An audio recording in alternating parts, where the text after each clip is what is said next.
Well, of course, we are one with everyone wishing a speedy recovery to Paul George with that, I mean, absolutely horrific shin injury. Yeah. To be honest, I don't want to see it. I don't want to see the replay. I don't want to see any You've replay. never seen it. You haven't seen it. No, I don't want to see it. You want to see the X-ray? No, I saw it.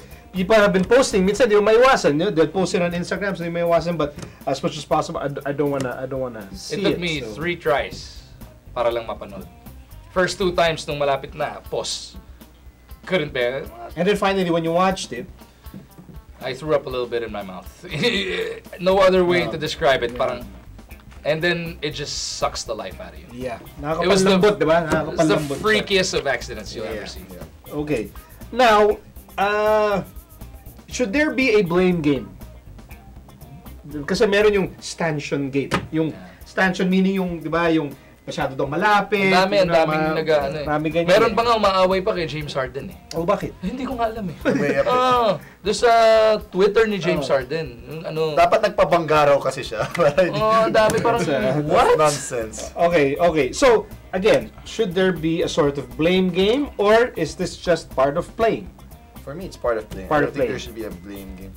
If ever, the only thing siguro would be that cushion nga under. But, you know, a lot of courts have that naman there. And it's not their fault. I mean, a lot of people play in that Thomas and Mac. I don't think they're the only team that plays there. And, wala, ganun talaga basketball. It could have happened anywhere if he was playing a pickup game somewhere na, malas lang niya. He could have fallen off a flight of stairs. He could have, diba? It was the freakiest of accidents na, yun nga, pati yung goal support, sinisisi, ano raw, in NCAA standard, hindi NBA standard, kaya hindi. It was a freak accident. Tens of millions of people go through the same exact thing every single day sa dami na naglalaro ng basketball sa buong mundo. It just so happened that it was a grand stage and it happened right there and it happened to a superstar or an all-star. Thank God he had a fresh contract. Yeah. Yun na lang yun. Thank God he had a fresh contract. But yeah, if there should be someone to blame, it should be the team. Bakit sila doon nagpa-practice kung alam niyo pala ganun yung post? If you're really gonna blame that cushion, di ba? Practice somewhere else then if that's your concern. But I don't think that's the issue nga. Now it's just easy to blame that kasi nga na-injure siya. Pero you remember when there was gonna be a preseason game ng NBA dito? We already had the FIBA Asia Championships do sa MOA Arena. 2 weeks before yung NBA preseason game, nagpunta ba dito yung mga taga-NBA, refurbish, pero hindi refurbish, may pinagawa pa sila ulit do sa sahig ng MOA mismo dahil to keep it up with NBA standards. So sigurado naman na na-approve din nila yun. Yeah, diba? Diba? Exactly. Masyado silang metikuloso kung ano yung standard nila eh. It was a freak accident. I don't think you do it again, it won't happen. You try that same move a million times, it won't happen again. Yeah, malas lang. Medyo kadiri nga lang talaga. I saw it and I was actually like, by myself. And siguro yung kapatid ko sa likod, parang, ano mangyari dito?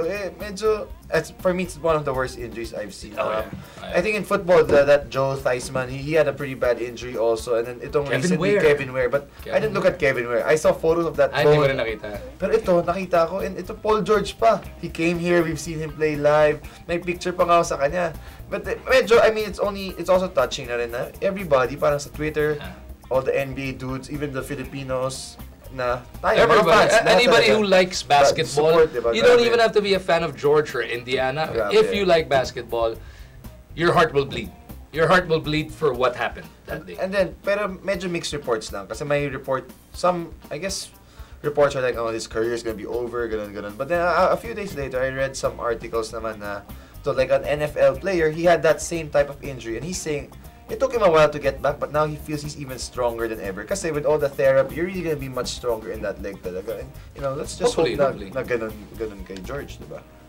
Okay, but we are all in agreement na, and you know, I've been watching sports. If you've been watching sports for a while, you know these things happen. It happens. I mean, it can happen preseason. It can happen training. It can happen while you're getting out of the car. It can happen in Game 7. Yeah, it's gonna be the same, diba? Ano talaga eh, nangyayari talaga siya. And well, yun nga, we've all witnessed, you know, gruesome injuries before. I still remember when I saw si Terry Saldana before and bumaliktad yung tuhod niya. It's like, wow, that was like Sunday night. And when you see it, you'll never forget it. And the same thing kay Paul George, ganyan din. Gruesome injuries, just to give hope to Paul George fans. Sean Livingston's back and playing in the NBA. That was nasty too. Pero, of course, he's not, pwede mo sabing he's not on the caliber of that. Blake Griffin, that guy suffered a broken kneecap. Imagine a broken kneecap, and he's one of the most explosive players out there today. So there is hope. That's very close. Very close. Although Oh. yet to be proven again, but looking from that practice, medyo he's back.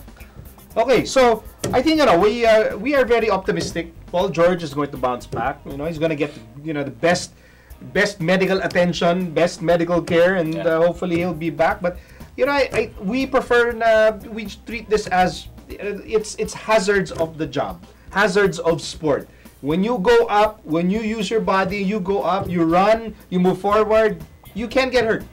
You don't have to do you don't have to do anything like extraordinary to He get wasn't hurt. doing anything extraordinary. Yes. Diba? Sumabay lang. That's part of sports. People don't understand that. They take these athletes for granted. But this is his life. I mean, yung paa niya na yun, medyo masama yun.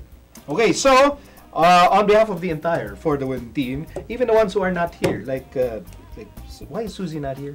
I don't know. May Ano? nakitang picture. May nakita picture kagabi. Okay. Okay, so on behalf of everyone making up For the Win, Mr. Paul George, get well soon. We'll see you on the court again.